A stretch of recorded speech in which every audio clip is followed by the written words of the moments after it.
LPQ lo que pasó hoy. LSU baseball rises after the storm, CWS comeback versus UCLA. It was supposed to be a quick and dominant night for LSU in Omaha. But Mother Nature had other plans. Lightning, rain, and a long delay turned Monday's game into Tuesday's battle, and LSU had to dig deep to come out on top. The weather delay that changed everything. In the third inning of Monday night's matchup between LSU and UCLA, things were looking good for the Tigers. They led 5-3 in the winner's bracket of the College World Series. Their number 2 pitcher, Anthony Ianson, had settled in after a shaky start. A win would have meant another day off and a step closer to the finals. But then came the storm. Just before the fourth inning, lightning lit up the sky over Nebraska. The rain wouldn't let up, and the game was officially suspended at 10:13 p.m., only to resume more than 12 hours later, at 10:03 a.m. on Tuesday.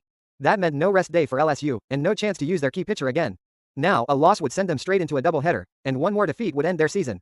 Kassan Evans steps up when it mattered most. LSU needed someone to turn things around, and that someone was freshman right-hander Kassan Evans. Evans took the mound at Sunrise and delivered when it counted most. He pitched 4 1/3 strong innings, allowing just 2 runs while striking out 5. No walks, no extra base hits, just calm, consistent baseball. Coach Jay Johnson knew he could count on Evans. He told me once the game resumed, I'd be pitching, said Evans. So I went back to the hotel, prepared for today, and woke up early. His ability to change speeds kept UCLA guessing all afternoon. His split-finger fastball, deadly. His control, impeccable. I love the tempo he set today, said Johnson. Outstanding, as always. A team effort to keep the season alive. After Evans, the Tigers leaned on sophomore Chase Shores to close the door. And boy, did he deliver. With 2 outs and the bases loaded in the 8th, Shores entered the game needing just 1 pitch to get the job done, a soft ground out to shortstop Stephen Milam. Felt incredible, said Shores. If I can do it in 1 pitch and save my arm, even better. Shores wrapped it up in the 9th with ease, sealing the 9-5 victory. Offense kept rolling even after the storm. The LSU bats didn't slow down when play resumed. 4 runs came across in the 4th, including RBI singles from Milam and sophomore Jake Brown.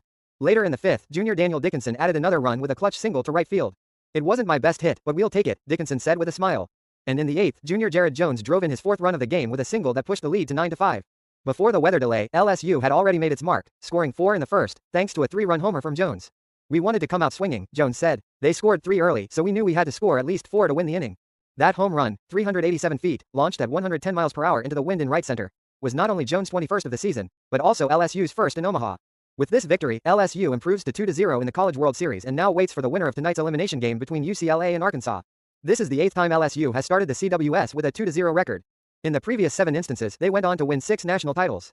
Big win for our team, said Coach Johnson, proud of how they handled the interruption last night. This is what champions do, they adapt, they fight, and they win. From weather delays to standout pitching, this LSU team showed heart, depth, and resilience. With players like Evans, Shores, and Jones stepping up when it mattered most, the Tigers are proving why they belong in Omaha. What a way to keep the season alive, and what a story to follow as the College World Series continues. What do you think of LSU's comeback? Do you believe they have what it takes to win the title this year? Leave your comment below. Subscribe for more College World Series analysis.